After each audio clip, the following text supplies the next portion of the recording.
What's going on, guys? Upper Nimbus here. So today's video is a sequel to the 10 out of 10 Nintendo Switch games I did a couple of months ago. Now this is my own personal list of games which I believe are worth a 10 out of 10 score. These are games which I have thoroughly enjoyed over the many years and just really want to talk about them of why they're amazing. So if you guys enjoy what you're seeing today, be sure to like, share and subscribe, and let me know your thoughts in a comment below because I would like to know what you think is a 10 out of 10 Nintendo Switch game. So the games that I do want to talk about first on this list is the Xenoblade Chronicles franchise. And yes, I'm going to talk about Xenoblade 1, 2 and 3 together. Now I know it's a little bit of a cheat to start off this list. However, to be fair, all three of these mainline games of Xenoblade Chronicles are just absolute perfection. Everything about these games, for each of the individual games, they have their own things about them which just make them completely outstanding experiences, especially for the JRPG genre. Each of these games have their own self-contained stories, but ultimately, being in the same franchise, yes, they are connected, but I'm not going to go into that territory of how they're connected. That is something that you would have to figure out when you play it yourself. Now, the worlds in Xenoblade Chronicles are absolutely gigantic. They are sprawling and teeming with monsters and life which you have never seen before. The music in these games is completely phenomenal, and in some of the most key pivotal moments within the story, the music that plays alongside those moments is so goosebump inducing. These games really make you feel something and is quite an emotional experience. And of course, being a massive fan of the franchise, I had to include Xenoblade Chronicles on this list. Not just the first game, but also 2 and 3. In my first 10 out of 10 Switch game video, I talked about The Legend of Zelda Breath of the Wild. So naturally, I think it's time we talk about The Legend of Zelda Tears of the Kingdom. Now, if I were to be absolutely honest, I still somewhat prefer Breath of the Wild over Tears of the Kingdom, solely for the fact that in Breath of the Wild, it was the very first time exploring this vast world of Hyrule in the open world format, or as Nintendo likes to call it, open air. Well, to be fair, especially in Tears of the Kingdom, they have opened up the skybox and you can literally travel up into the sky hundreds upon hundreds upon hundreds of meters, but there is also the underground to explore, also known as the depths. It is insane to think how big of a world can actually fit on that little Switch cartridge. Nintendo honestly works their magic sometimes, and it is definitely a massive improvement compared to Breath of the Wild on a technical level. This game is so much more crisp looking and it plays and runs so well on the Switch, and I'm just absolutely in awe of how Nintendo was able to pull this off. So, do I want more open world Zeldas in the future? Hell yeah, I do, absolutely. Now, Super Mario Odyssey is a must-have for any Switch or Nintendo collector. I was so excited when Super Mario Odyssey first landed on the Switch because it had been such a long time since we had the 3D Mario gameplay. I do like my 2D Mario. 2D Mario is classic. Me personally, 3D Mario is just a little bit more exciting. Now, what I love about this game is the diversity of the different worlds that you go to, or I should say different countries or different continents. There is literally a world globe where we are in fact globe-trotting, and each of these worlds in a way sort of have their own art style and aesthetics, and it's a very interesting take for the Mario games. And I'll tell you what, the controls are so tight in this game. It feels so good when you throw Cappy off your head, you basically frisbee him into the horizon, you dive onto him, you bounce off him, you throw him again, you dive again. I love the gameplay in Super Mario Odyssey, and I'm so glad they brought back Pauline for the New Donk City stage. That has to be one of my top 3 favorite stages. It is so much fun just bouncing around the walls of the Empire State Building and all of the other places based off New York City. Yeah, Super Mario Odyssey is a game I really want to play again, and I cannot recommend it enough. It is definitely 10 out of 10. Okay, so the 4th game on this list, I do want to talk about Super Smash Bros. Ultimate. The hype train, starting from Smash Bros. On the Wii U all the way up to this game, Smash Bros. Ultimate, has to be one of the most hype-inducing times. Of course, with any Smash Bros. Game, the character reveals are the most exciting thing about them. And what's amazing about Super Smash Bros. Ultimate is how they literally have every single character they've ever had in a Smash Bros. Game and put them in the one package. All the way back to all the previous games from the 64 up until the Wii U, we've got every single character, plus all of the newcomers which they included in Super Smash Bros. Ultimate. And Masahiro Sakurai definitely has been listening to our fan pleas and cries. We got so many fan favorite characters included, such as Banjo-Kazooie, Sora, Steve from Minecraft. I mean, yeah, there were a lot of people actually asking for the guy. And then personal favorites of my own, such as Pyra and Mythra from Xenoblade Chronicles 2. Hell yeah, baby!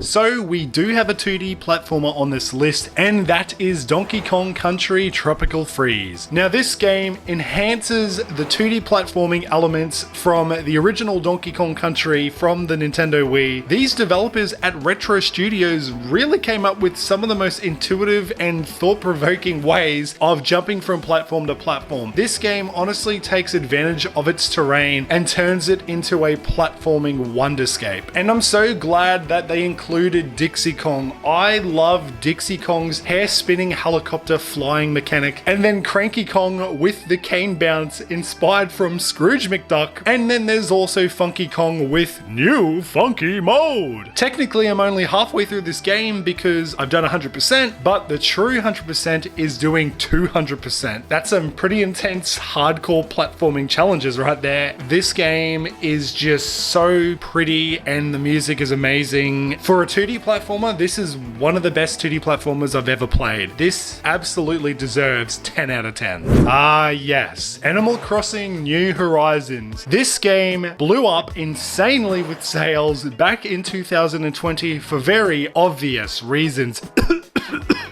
But I'll tell you what, I'm so glad that Animal Crossing is an incredibly successful franchise now. It's like tens of millions of sales on the Switch, and I'm so glad people jumped on board with this game because Animal Crossing New Horizons advances itself in regards to your island editing capabilities. Not only do you return as the mayor like you did in New Leaf, but this time we can fully terraform our island. The options are literally endless and unlimited with how you want your island to look, what aesthetic you're going to go for, what villages you want, where you place them, everything to collect in this game, even more to collect in this game. And then you can also work the Animal Crossing amiibo cards in tandem with this game and summon villages that you desire. Animal Crossing New Horizons is one of the best and well-polished simulation games out there on the Nintendo Switch, and that is why it definitely deserves a 10 out of 10. I would say one of the most iconic, best visual novels out there is Clannad. So in Clannad, you take the role of Tomoya Okazaki, a very average high school student who is fed up with the town that he lives in. He doesn't really know what he wants to do in life, he doesn't have any direction, so that is why they throw a whole bunch of waifus at you to choose from and find your purpose in life, basically. Now, as a visual novel, there are branching pathways, meaning that depending what choices you make with the prompts that come up on screen, that will lead you down a specific path to